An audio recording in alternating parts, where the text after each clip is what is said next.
नमस्कार दोस्तों, मैं श्रवण कुमार लर्नर्स ट्यूटोरियल में आपका हार्दिक स्वागत करता हूं। तो शुरू करते हैं प्रैक्टिस सीरीज, जो कि प्रैक्टिस सीरीज है प्रीवियस ईयर 2019 का पेपर। तो प्रीवियस ईयर कराने से तात्पर्य ये है 33 क्वेश्चन की सीरीज है। प्रत्येक सेक्शन जो बाल विकास, मनोविज्ञान, पर्यावरण, हिंदी, संस्कृत और मैथमेटिक्स, क्योंकि यूपी टेट में क्या होता है कि प्रीवियस ईयर से क्वेश्चन डायरेक्टली पूछ ले जाते हैं या फिर क्वेश्चन विकल्प का हेर फेर करके रिपीट होते रहते हैं, जिससे आपको यूपी टेट में हेल्प मिलेगी। और करीब 60 से 70% क्वेश्चन रिपीट ही होते हैं, बाकी 30 से 40% क्वेश्चन नए क्वेश्चन लाए जाते हैं। तो क्वेश्चन शुरू करते हैं जो प्रीवियस ईयर है 2019 का। तो पहला क्वेश्चन जो है वो है स्तंभ ए तथा स्तंभ बी को सुमेलित कीजिए। स्तंभ ए में दिया हुआ है एनिमल इंटेलिजेंस ए में, बी में दिया हुआ है पुनर्बलन की अनुसूची, सी में दिया हुआ है सारगर्भिता का नियम, डी में दिया हुआ है अनुकूलन। तो बात करते हैं गेस्टाल्ट। स्तंभ बी में दिया हुआ गेस्टाल्ट, दूसरा जीन पियाजे, तीसरा थॉर्नडाइक, चौथा स्किनर। तो मिलान जब करना शुरू करते हैं तो एनिमल इंटेलिजेंस एक तरफ स्तंभ ए में दिया हुआ है पुस्तक, दूसरी तरफ उनके लेखक हैं। तो एनिमल इंटेलिजेंस जो पुस्तक लिखे हैं एडवर्ड ली थॉर्नडाइक ने लिखा हुआ है, जो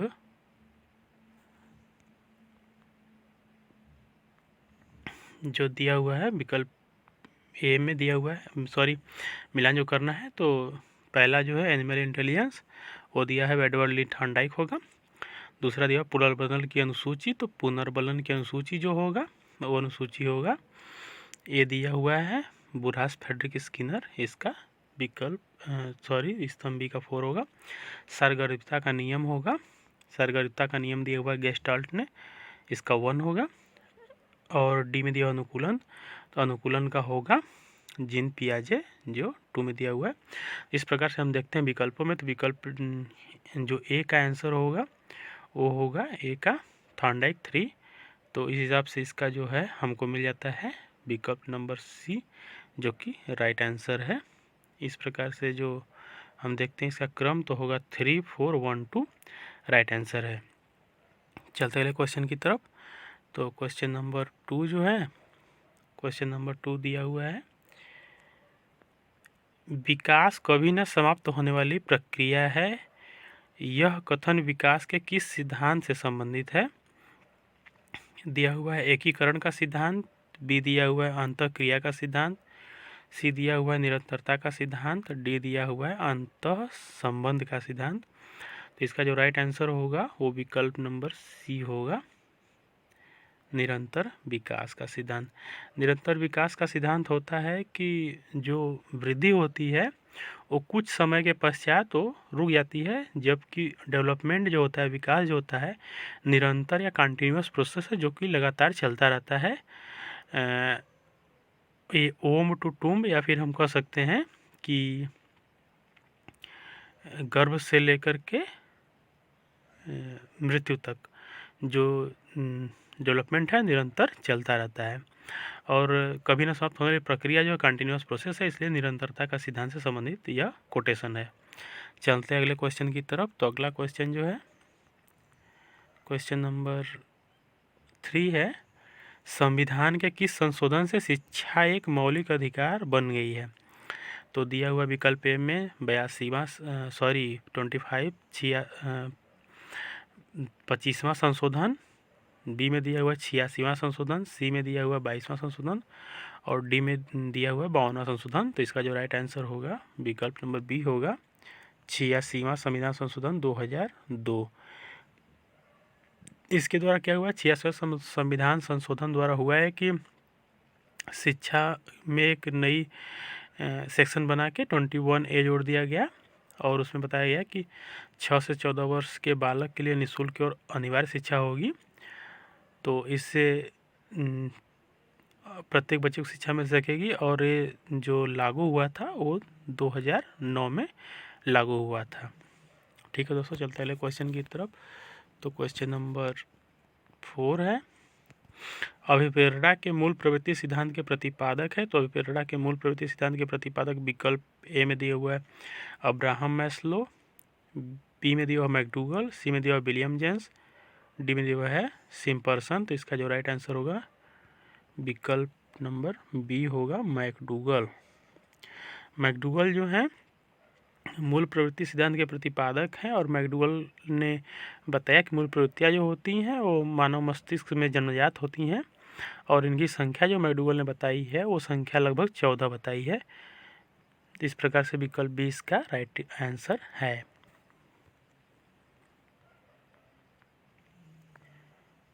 क्वेश्चन नंबर 5 है, विकास की किस अवस्था को कोल एवं ब्रूस ने संवेगात्मक विकास का अनोखा काल कहा है? तो विकल्प ए में दिया हुआ है बाल्यावस्था, विकल्प 2 में दिया हुआ है शैशवावस्था, विकल्प 3 दिया हुआ है किशोरावस्था, विकल्प 4 में दिया हुआ है प्रौढ़ावस्था। तो विकल्प ए जो है इसका राइट आंसर है। जो कोल एवं ब्रूस ने बोला है, एक कोटेशन जो है इनका मानना था कि जो संवेगात्मक विकास का अनोखा काल है बाल्यावस्था ही है, जबकि रॉस का मानना है कि जो बाल्यावस्था होता है वो मिथ्या परिपक्वता का काल होता है। इस प्रकार क्वेश्चन नंबर 5 कंप्लीट हो। चलते अगले क्वेश्चन की तरफ, क्वेश्चन नंबर 6 की तरफ। क्वेश्चन नंबर 6 में दिया हुआ है, किसने बहुविमात्मक बुद्धि प्रज्ञा का प्रत्यय दिया है? तो विकल्प ए में दिया हुआ है स्पीयरमैन, विकल्प 2 में दिया हुआ है गोलमैन, विकल्प 3 दिया हुआ है हावर्ड गार्डनर, विकल्प डी में दिया हुआ है जॉन मेयर। तो इसका जो राइट आंसर होगा विकल्प सी होगा हावर्ड गार्डनर, जो ये सिद्धांत दिया हो बहुविमात्मक बुद्धि, या फिर जिसे हम बोल सकते हैं बहुबुद्धि सिद्धांत। इसको इंग्लिश में बोलेंगे multiple intelligence theory. Howard Gardner दिया है और हावर्ड गार्डनर ने जो बुद्धि के प्रकार माने हैं वो बुद्धि के 8 प्रकार माने हैं, जो इस प्रकार हैं। भाषाई बुद्धि पहला है, दूसरा है तार्किक गणितीय बुद्धि, तीसरा है स्थानिक बुद्धि, चौथा है शारीरिक गतिक बुद्धि, पांचवा है संगीतिक बुद्धि, छठवां है व्यक्तिकात्म बुद्धि, सातवां है व्यक्तिक प्रबुद्धि, आठवां है प्रकृतिवादी बुद्धि। इस प्रकार से क्वेश्चन नंबर 6 कंप्लीट होता है। चलते हैं अगले क्वेश्चन की तरफ। तो अगला क्वेश्चन है क्वेश्चन नंबर 7, डिसलेक्सिया में यह करने में कठिनाई होती है। तो डिसलेक्सिया जो होती है, पहला ये दिया हुआ है व्यक्त करने में कठिनाई, दूसरा पढ़ने वर्तनी में कठिनाई, तीसरा दिया हुआ है बोलने में कठिनाई, डी दिया हुआ है खड़े होने में कठिनाई। तो इसका जो राइट आंसर होगा विकल्प बी जो होगा पढ़ने या वर्तनी में कठिनाई। इसमें होता क्या है कि बच्चे को अक्षरों में ठीक से स्पष्ट देख नहीं पाता है या उसको समझ में नहीं आते हैं। जैसे कोई शब्द लिखा हुआ है, सा को वाच पढ़ेगा, डॉग को गॉट पढ़ता है, और बच्चे में क्या होता है कि शब्द भंडार का अभाव होता है, अपना ध्यान केंद्रित न करके शब्दों के अंतर को समझ नहीं पाता है, जिसे हम पठन वैफल्य या पठन विकार के नाम से जानते हैं, जिसे डिसलेक्सिया कहते हैं, जिसे पठन विकार के नाम से भी जाना जाता है डिसलेक्सिया को।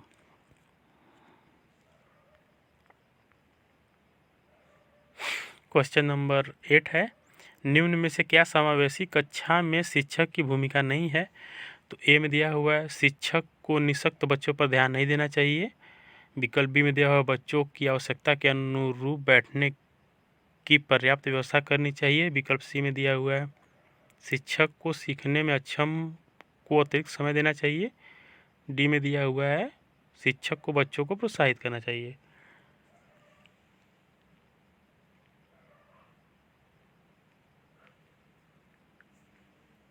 तो इसका जो राइट आंसर होगा वो राइट आंसर होगा ए में जो दिया हुआ शिक्षक को निःशक्त बच्चों पर ध्यान नहीं देना चाहिए।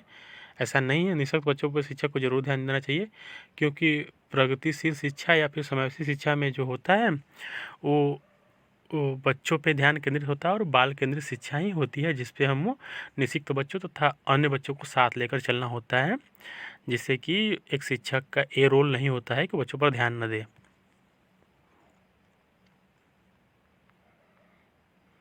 क्वेश्चन नंबर 9 है, कक्षा में छात्रों को प्रश्न पूछने के लिए क्या करना चाहिए?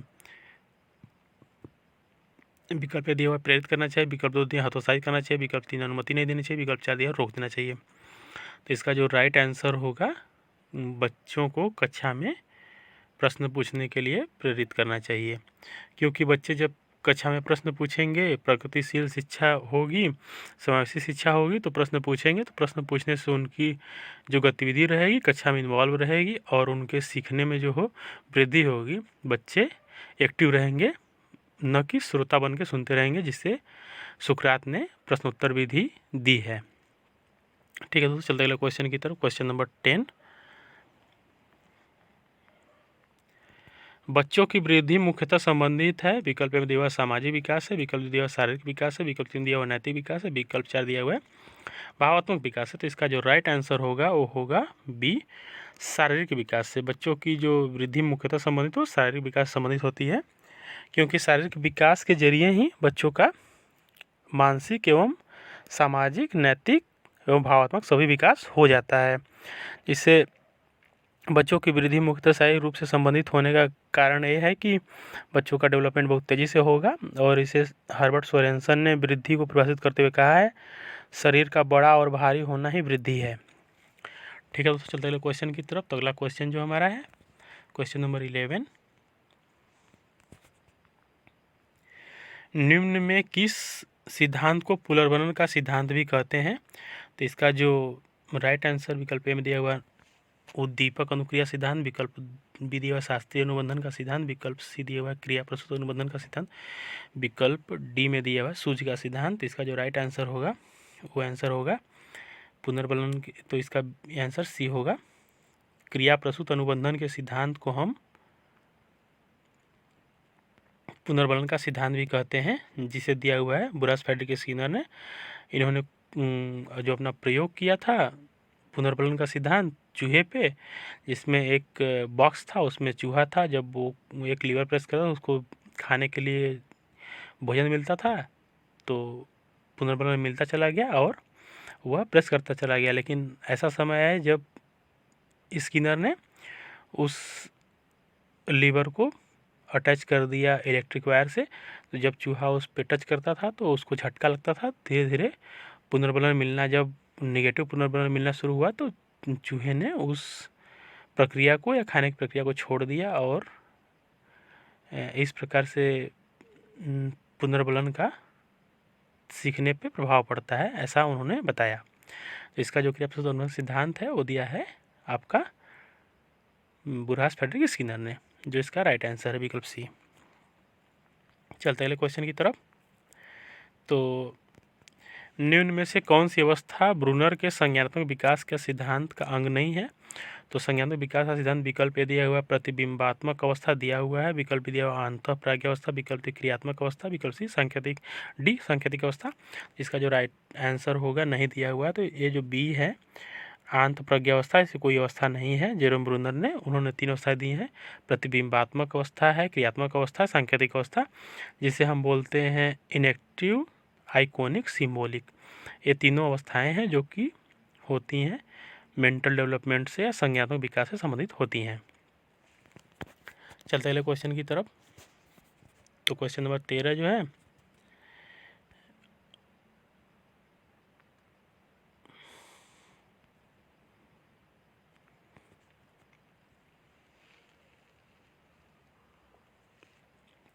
मॉरिसन के बोध स्तर के शिक्षण प्रतिमान में 5 पदों का वर्णन है। वे हैं, दिया हुआ है प्रस्तुतिकरण, खोज, संगठन, व्यवस्था, आत्मीकरण, वाचन या व्यक्ति। तो इसको जो है क्रम में सजाना, तो इसका क्रम दिया हुआ है इस प्रकार 1 2 3 ऐसे करके दिया हुआ। तो विकल्प में दिया हुआ है 2 1 4 3 1। तो हम इसको जब क्रम में सजाएंगे तो इसका जो पहला क्रम होगा वो होगा खोज या अन्वेषण। तो पहला क्रम जो होगा खोज या अन्वेषण, तो जो ए है ए पहला होगा।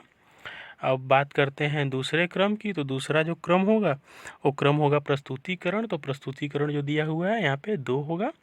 फिर हम जब बात करते हैं तीसरे की, तो तीसरा जो होगा वो तीसरा होगा आत्मीकरण। तो आत्मीकरण दिया हुआ है यहाँ पर विकल्प नंबर 4 में, सेकेंड नंबर 4।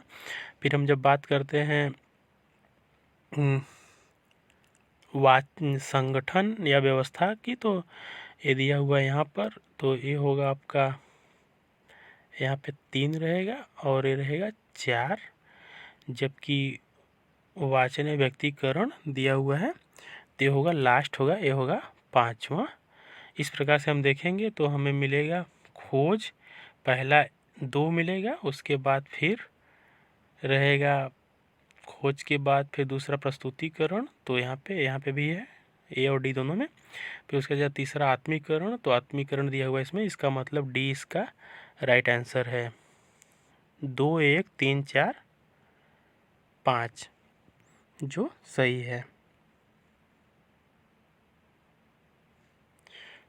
2 1 4 3 5 इसका आंसर, सॉरी इसका आंसर ये नहीं है, यहाँ पे गलती से हो गया है।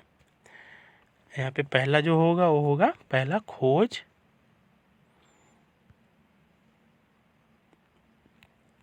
दूसरा जो होगा वो होगा प्रस्तुतिकरण, तो 2 हो जाएगा, फिर 1 हो जाएगा, फिर हो जाएगा आत्मीकरण एसिमिलेशन, तो इसका जो होगा 3 हो जाएगा। फिर उसका संगठन या व्यवस्था ये 4 हो जाएगा। उसके बाद फिर वाचन या व्यक्तिकरण ये हो जाएगा 5। तो इस प्रकार हम देखेंगे तो हमारा पहला है खोज, फिर दूसरा है प्रस्तुतिकरण 1 हो गया, फिर चौथा है आत्मीकरण सॉरी संगठन व्यवस्था, तो यहाँ पे हो गया 4। फिर उसके बाद आ गया तीसरे क्रम पे, चौथे क्रम पे होगा आपका संगठन या व्यवस्था, फिर पांचवें क्रम पे वाचन व्यक्तिकरण। तो इस प्रकार से हमारा जो आंसर होगा वो आंसर होगा विकल्प नंबर 1, जो सीक्वेंस इस प्रकार होगा। चलते अगले क्वेश्चन की तरफ। तो अगला क्वेश्चन जो है,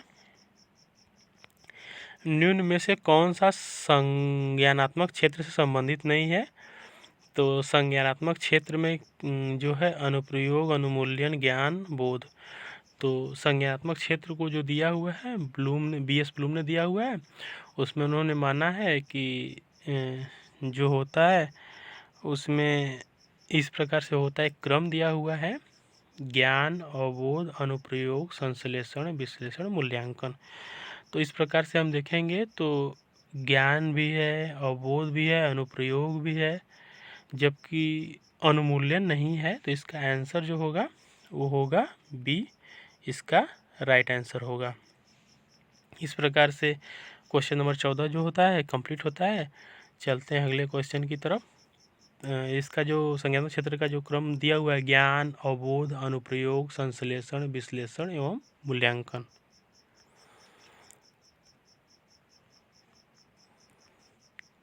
क्वेश्चन नंबर 15 जो है, निम्न में से कौन सा अधिगम का वक्र नहीं है? तो इसका जो राइट आंसर होगा अधिगम का वक्र मिश्रित वक्र, नतोदर, उन्नतोदर, लंबवत।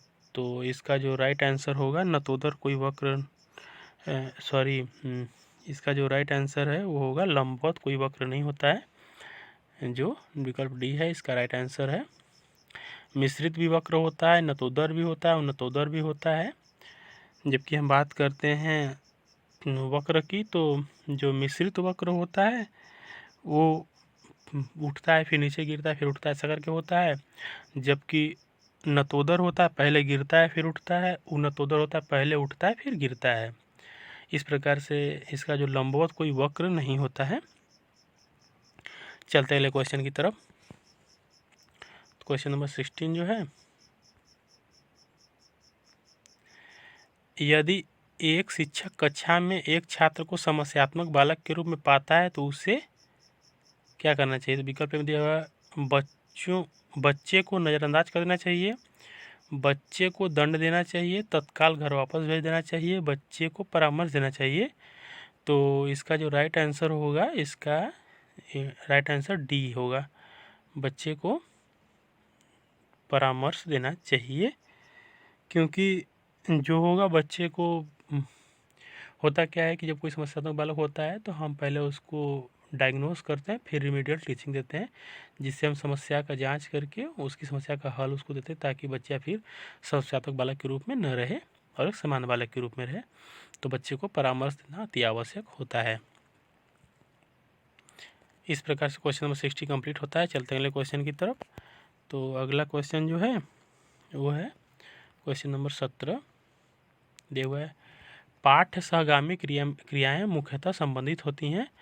तो पाठ्य सहगामी क्रियाएं जो मुख्यतः संबंधित होती हैं वो पाठ्य सहगामी क्रिया मुख्यतः संबंधित होती हैं, जो वो संबंधित होती हैं बच्चों के छात्रों, विकल्प ए में दिया हुआ है छात्रों के सर्वांगीण विकास से, बी में दिया हुआ है शैक्षणिक संस्थानों के विकास से, विकल्प सी में दिया छात्रों के मानसिक विकास से, विकल्प छात्रों के वृत्तिक विकास से। तो पाठ्य सहगामी क्रियाएं या फिर करिकुलर को करिकुलर जो एक्टिविटीज़ होती हैं, एक्स्ट्रा करिकुलर या करिकुलर, तो उसमें यही होता है कि बच्चा जब स्कूल में प्रवेश करता है और स्कूल शाम को स्कूल के लौटने तक जो क्रियाएं होती हैं वो पाठ्य सहगामी क्रियाएं होती हैं। प्रेयर से लेके खेलकूद सभी उसके अंतर्गत आते हैं। ये इसलिए होते हैं ताकि बच्चे का सर्वांगीण विकास हो सके। इसलिए इसका राइट आंसर विकल्प नंबर ए होगा। बच्चों के सर्वांगीण विकास से संबंधित होती हैं पाठ्य सहगामी क्रियाएं। चलते अगले क्वेश्चन की तरफ। तो अगला क्वेश्चन है, निम्न में से किसने अधिगम सिद्धांत का प्रतिपादन नहीं किया है?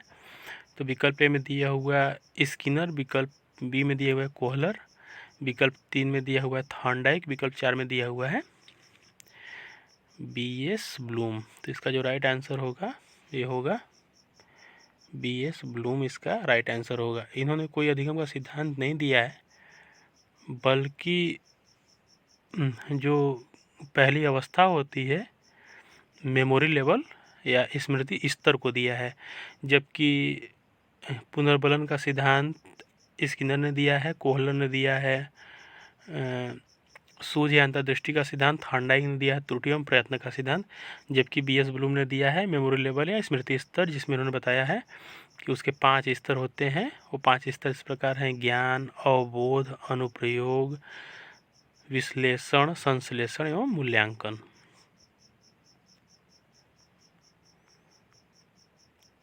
अगला क्वेश्चन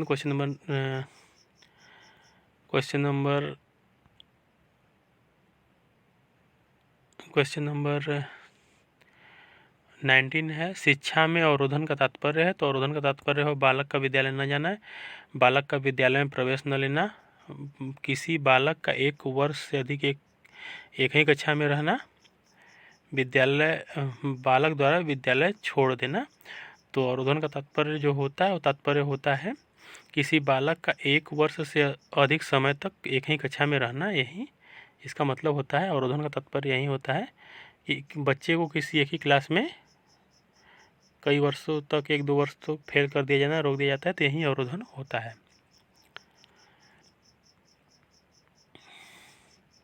निम्न में से किस कौशल में पूर्व ज्ञान का परीक्षण होता है? तो पूर्व ज्ञान का जो परीक्षण होता है विकल्प ए में दिया हुआ है। पूर्व ज्ञान का परीक्षण किस प्रस्तावना कौशल विकल्प ए में दिया हुआ है, विकल्प बी में दिया हुआ उद्दीपन परिवर्तन कौशल, विकल्प सी में दिया हुआ है कि समापन कौशल में। तो जो ये होता है वो होता है आपका, जब पूर्व ज्ञान का हम परीक्षण करते हैं तो हमारे कुछ क्वेश्चन पहले से तैयार रहते हैं जिससे हम बच्चों से पूछते हैं। तो वो जो रेटेड होता है वो होता है प्रस्तावना कौशल से, जिससे 3-4 क्वेश्चन के थ्रू हम बच्चे को अपने टॉपिक से जोड़ देते हैं, जो कि प्रस्तावना कौशल के अंतर्गत आते हैं, जिससे बच्चे का पूर्व ज्ञान हो जाता है, बच्चे क्या जानते हैं क्या नहीं जानते हैं। इस प्रकार इसका जो राइट आंसर होगा विकल्प नंबर ए होगा।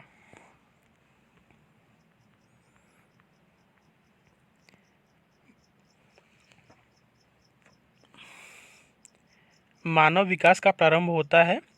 तो इसका जो आंसर होगा, मानव विकास का जो प्रारंभ होता है वो होता है पूर्व बाल्यावस्था से, गर्भावस्था, शैशवावस्था से उत्तर। तो इसका जो राइट आंसर होगा विकल्प बी होगा, जिसे हम ऊम्ब टू टूम्ब या फिर गर्भ से जैसे जो कब्र होती है वहाँ तक हम बोलते हैं। तो इसका जो राइट आंसर होगा बी होगा, गर्भावस्था से ही डेवलपमेंट होना शुरू हो जाता है, इसका राइट आंसर है।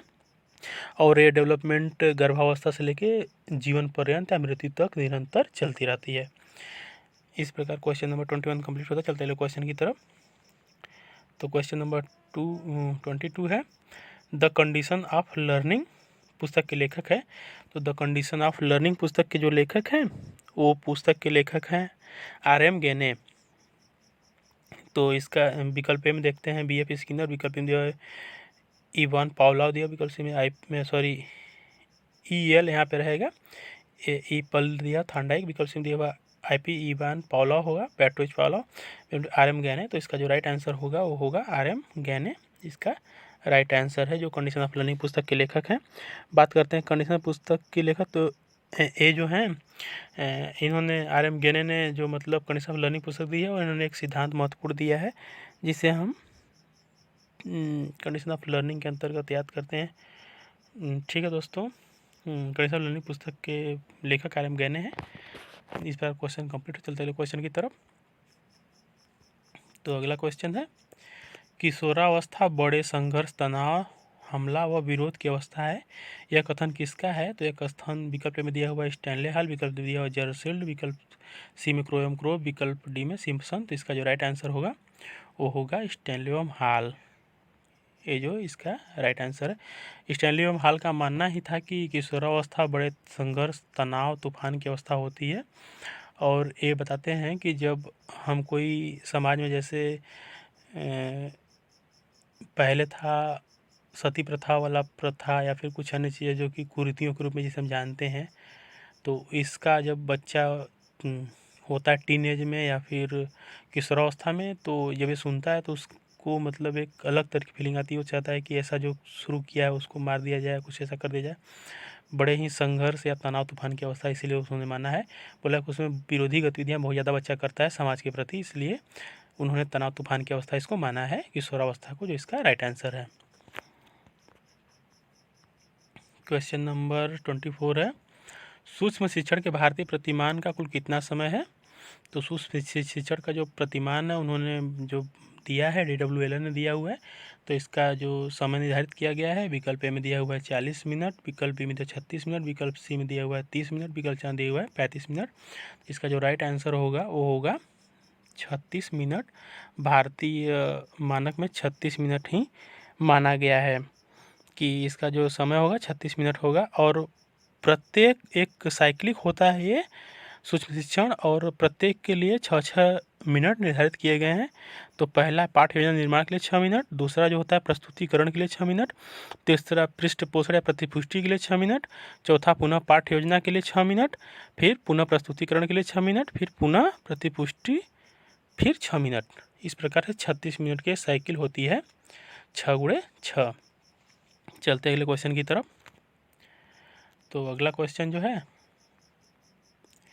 सीखने का पठार सीखने की प्रक्रिया के मुख्य लक्षण हैं जो उस स्थिति को प्रकट करते हैं जिससे सीखने की क्रिया में कोई उन्नति नहीं होती है। तो यह जो है कथन पूछ लिया गया है कि ये कथन किसका है। तो यह कथन विकल्प में दिया हुआ है हलिंगवर्थ, विकल्प में दिया हुआ गेट्स व अन्य, विकल्प में दिया हुआ है स्किनर, विकल्प डी में दिया हुआ है रॉस। तो इसका जो राइट आंसर होगा वो आंसर होगा विकल्प डी में जो दिया हुआ है रॉस, इसका राइट आंसर है। क्योंकि ये कोटेशन जो है, सीखने का पठार सीखने की प्रक्रिया का मुख्य अभिलक्षण है जो उस स्थिति को प्रकट करता है जिसमें सीखने की प्रक्रिया में कोई उन्नति नहीं होती है। एक कोटेशन महत्वपूर्ण है और रॉस द्वारा दिया गया है, जो इसका राइट आंसर है। यहाँ पे एक बात और ध्यान देने वाली है कि रॉस ने जो बाल्यावस्था को माना है मिथ्या एवं परिपक्वता का काल भी रॉस नहीं कहा है। क्वेश्चन नंबर 26 है, व्यवहार के कारण व्यवहार में परिवर्तन ही अधिगम है, यह किसने कहा है या माना है? तो इसका जो राइट आंसर होगा वो विकल्प में दिया हुआ है गिलफोर्ड, विकल्प में दिया हुआ वुडवर्थ, विकल्प सी में दिया हुआ क्रोयम क्रो, विकल्प डी में दिया हुआ है स्किनर। तो इसका जो आंसर होगा वो होगा गिलफोर्ड। गिलफोर्ड का मानना था कि व्यवहार के कारण ही व्यवहार में परिवर्तन अधिगम है। तो इसका जो राइट आंसर है गिलफोर्ड, ए विकल्प नंबर ए सही है। चलते अगले क्वेश्चन की तरफ। तो अगला क्वेश्चन जो है, अगला क्वेश्चन है सूची को मिलान करने वाला है।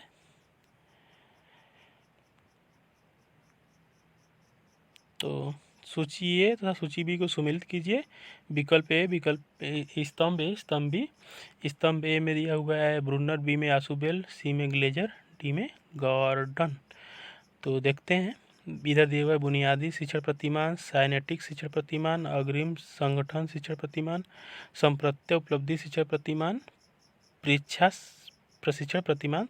तो इसको मिलान करते हैं। तो मिलान जो होता है वो इस प्रकार होता है, ब्रूनर जो है, ब्रूनर का मिलान होगा संप्रत्य उपलब्धि शिक्षण प्रतिमान। तो इस प्रकार से ब्रूनर जो होंगे संप्रत्य उपलब्धि शिक्षण प्रतिमान, तो इसका होगा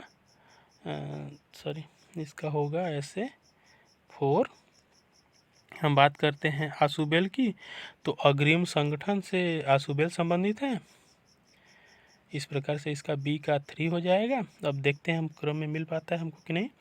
तो ए का 4 ए या बी में दिया हुआ है, फिर उसके बाद आगे दिया हुआ है बी का 3 भी दिया हुआ है। फिर हमको देखना पड़ेगा ग्लेजर का। तो ग्लेजर जो है बुनियादी शिक्षा प्रतिमान से हैं, तो हमें यहाँ पे मिलान करना होगा सी से 1। तो सी का 1, तो इस प्रकार से हमारा आंसर जो होगा वो आंसर हो जाएगा बी, जो ए है, राइट आंसर है। और हम बाकी इसको मिलान करके देख गार्डनर को, तो मल्टीपल इस यहाँ पे दिया हुआ है ये गार्डन दिया हुआ है।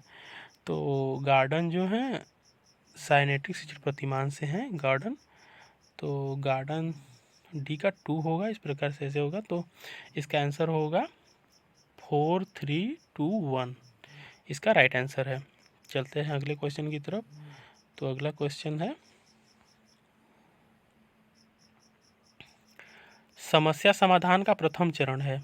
तो समस्या समाधान का प्रथम चरण है समस्या की पहचान करना, आंकड़ा संग्रह करना, परिकल्पना का परीक्षण। तो इसका जो राइट आंसर होगा कि सबसे पहले हम समस्या को पहचानते हैं, इसका ए विकल्प ए आंसर है। उसके बाद समस्या की खोज करते हैं।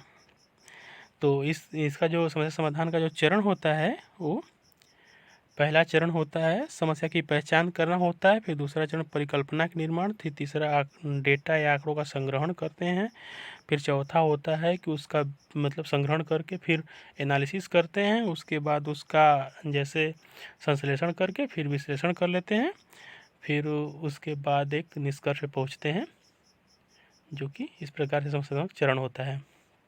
चलते हैं अगले क्वेश्चन की तरफ। तो क्वेश्चन नंबर 29 है बालकों का अधिगम सर्वाधिक प्रभावशाली होगा जब। बालकों का अधिगम सर्वाधिक प्रभावशाली होगा जब ए में दिया हुआ है बालकों का संज्ञानात्मक, भावात्मक तथा मनोचालक पक्षों का विकास होगा।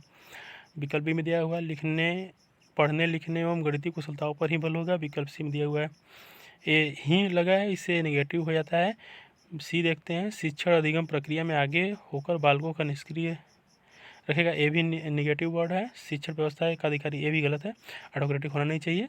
विकल्प ए में जो दिया हुआ है यही इसका राइट आंसर है कि बच्चे का जो होता है मतलब होल डेवलपमेंट या ऑल राउंड डेवलपमेंट, जो महात्मा गांधी बात करते थे कि बच्चे का पूरा समग्र विकास होना चाहिए, जिसमें संज्ञानात्मक, भावात्मक, मनोगत्यात्मक तीनों विकास होने चाहिए, ताकि बच्चा अधिगम भी अच्छे से कर सके और उसका डेवलपमेंट जो होगा वो हो पाएगा समग्र रूप से। तो इसका जो विकल्प ए है ये राइट आंसर है।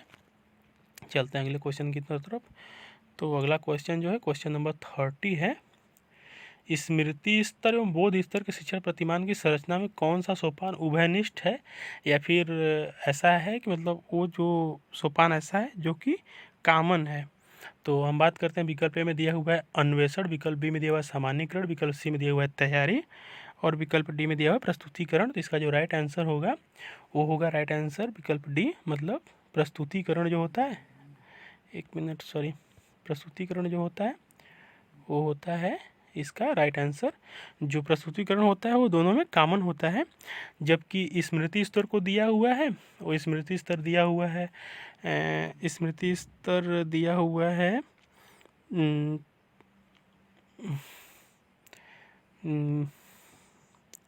स्मृति स्तर को दिया हुआ है फ्रेडरिक हर्बर्ट ने, और बोध स्तर को दिया हुआ है मॉरिस पी हंट ने। बात करते हैं स्मृति स्तर की। तो स्मृति स्तर में पहला स्तर प्रस्तावना, दूसरा प्रस्तुतिकरण, तीसरा स्पष्टीकरण, चौथा सामान्यीकरण, पांचवा प्रयोग होता है। जबकि बोध स्तर में क्या होता है कि पहले अन्वेषण या खोज होता है, फिर प्रस्तुतिकरण होता है, फिर आत्मीकरण होता है, फिर व्यवस्था या ऑर्गेनाइजेशन होता है, फिर वाचन या व्यक्तिकरण होता है। तो इस प्रकार से प्रस्तुतिकरण दोनों में कॉमन पाया जाता है। इस प्रकार से 30 क्वेश्चन की जो सीरीज है वो कंप्लीट होती है, जो कि 2019 का प्रीवियस ईयर पेपर है और आपको आने वाले अनएटेड एग्जाम में हेल्प करेगा। और इस प्रकार से मिलते हैं नेक्स्ट वीडियो में, जो कि इसी 2019 के पेपर का ही प्राइमरी के वो होगा ईवीएस का या पर्यावरण का, तो उसे करेंगे। तब तक के लिए धन्यवाद, मिलते हैं नेक्स्ट वीडियो में, बाय बाय।